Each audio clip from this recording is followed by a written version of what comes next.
સુરતની શિવશક્તિ ટેક્સટાઇલ માર્કેટમાં લાગેલી આગ પર સંપૂર્ણ કાબુ મેળવી લીધા બાદ હવે આગનું કારણ જાણવા એફએસએલે તપાસનો ધમધમાટ જારી કર્યો છે।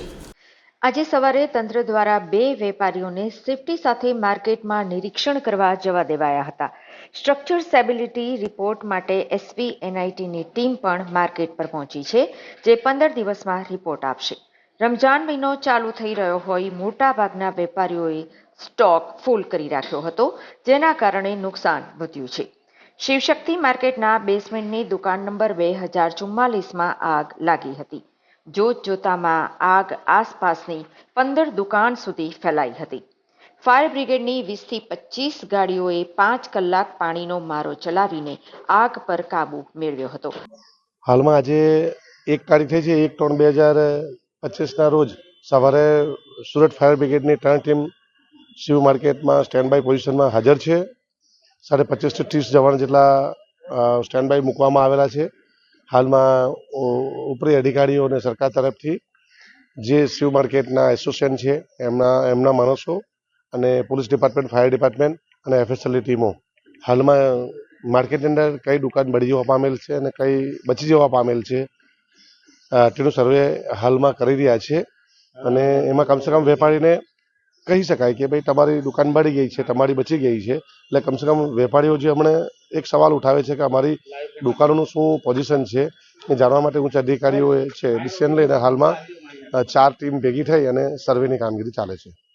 કેન્દ્રીય મંત્રી અને નવસારીના સાંસદ CR પાટીલ અને ગૃહ રાજ્યમંત્રી હર્ષ સંઘવી શિવશક્તિ માર્કેટ પહોંચ્યા હતા અને નુકસાનની સ્થિતિની સમીક્ષા કરી હતી। પાટીલ અને હર્ષ સંઘવીએ વેપારી આગેવાનો સાથે વાતચીત પણ કરી હતી। ટેક્સટાઇલ માર્કેટની આસપાસ અભિષેક માર્કેટ, વખારિયા માર્કેટ, ગોલવાલા માર્કેટ, સાહિત્ય માર્કેટમાં પણ ધંધો અટવાયો હતો। જોકે આજે રસ્તો શરૂ કરી દેતા માલની સપ્લાય શરૂ થઈ ગઈ છે। આગની ઘટના બની છે, સ્થળ તપાસ કરી।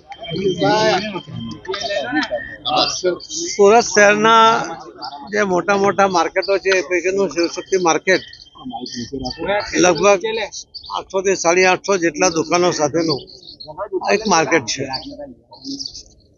ને એની અંદરના વેપારીઓ વર્ષોથી અહીંયા બિઝનેસ કરે છે। સ્વાભાવિક છે, સુરત શહેરના માર્કેટોની અંદર ભીડો પણ છે, લોકોને પોતાના માલ મૂકવા માટે જગ્યા ઓછી પડતા હોવા છતાં પણ લોકો એમાંથી રસ્તો પણ કરતા હોય છે। પરંતુ અચાનક લાગેલી આગને કારણે વેપારીઓને ખૂબ મોટું નુકસાન થયું છે।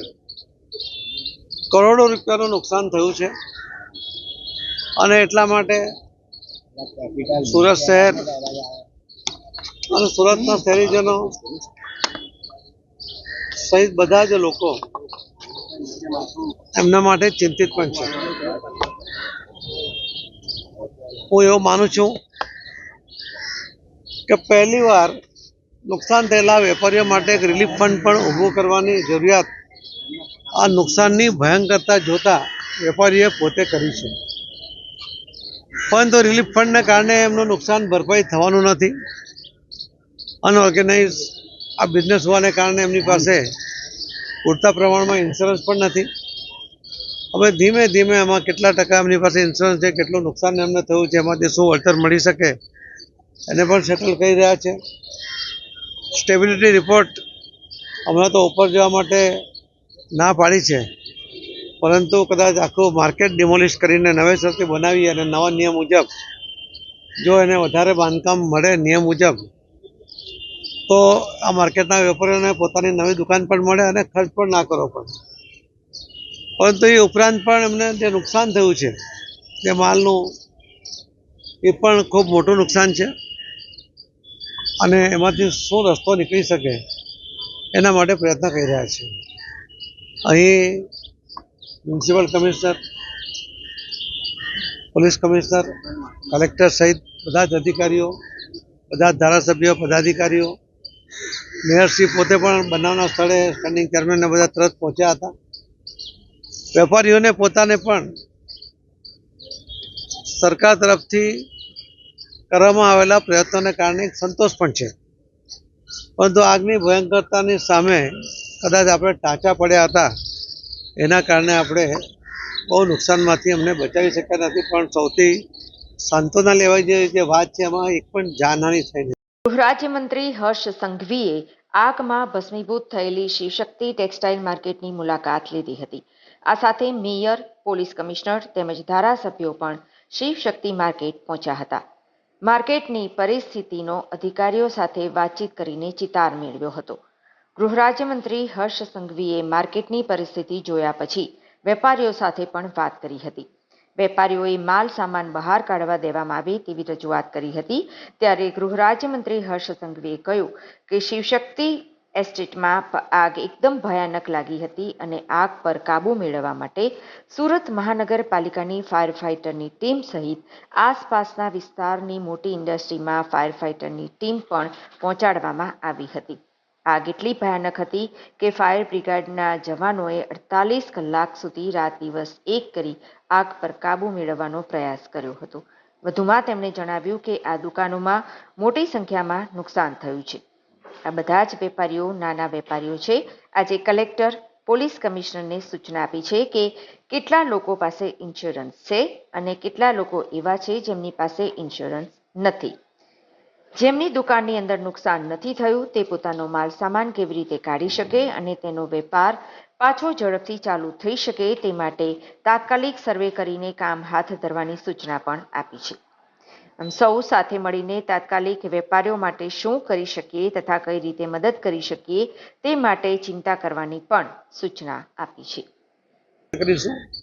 વેપારીઓને પણ ભરોસો છે કે સરકાર અને ભારતીય જનતા પાર્ટી પણ એમની સાથે ઊભી છે અને જરૂર એમાં એમને રાહત થાય એ પ્રકારના પ્રયત્નો અમે કરીશું.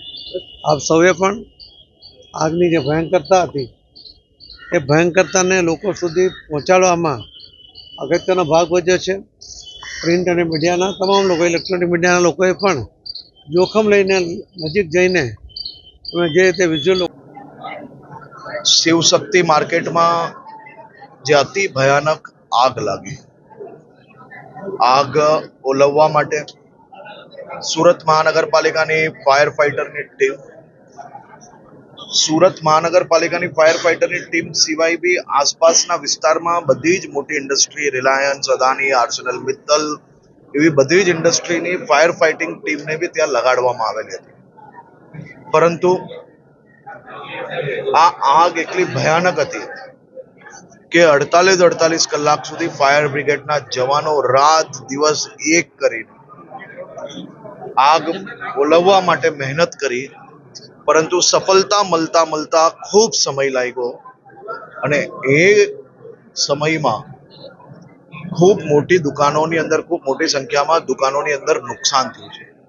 આ બધા જ વેપારીઓ ખૂબ નાના વેપારીઓ છે.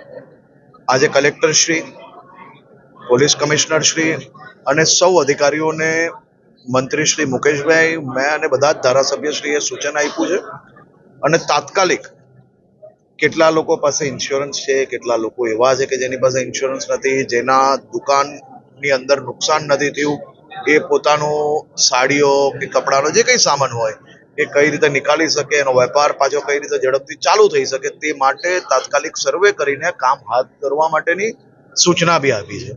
અને સાથે સાથે અમે સૌ મંત્રીઓએ, મુકેશભાઈ પટેલ, પ્રફુલભાઈ અને મેં બધાએ જ સાથે મળીને સરકારની અંદર ચીફ સેક્રેટરી અને બીજા અધિકારીઓ જે વિભાગના છે એમને આ બાબતે તાત્કાલિક શું કરી શકીએ, કઈ રીતે મદદ કરી શકીએ, આપણા ભાઈઓને, આપણા વેપારીઓને કઈ રીતે મદદ કરી શકીએ તે માટે ચિંતા કરવાનું બી સૂચના આપી છે. ને મને વિશ્વાસ છે મુખ્યમંત્રી શ્રી ભૂપેન્દ્રભાઈ પટેલના માર્ગદર્શનમાં તમામ લોકોને જે કંઈ મદદ થઈ શકે તે માટે વહીવટી તંત્ર આગળ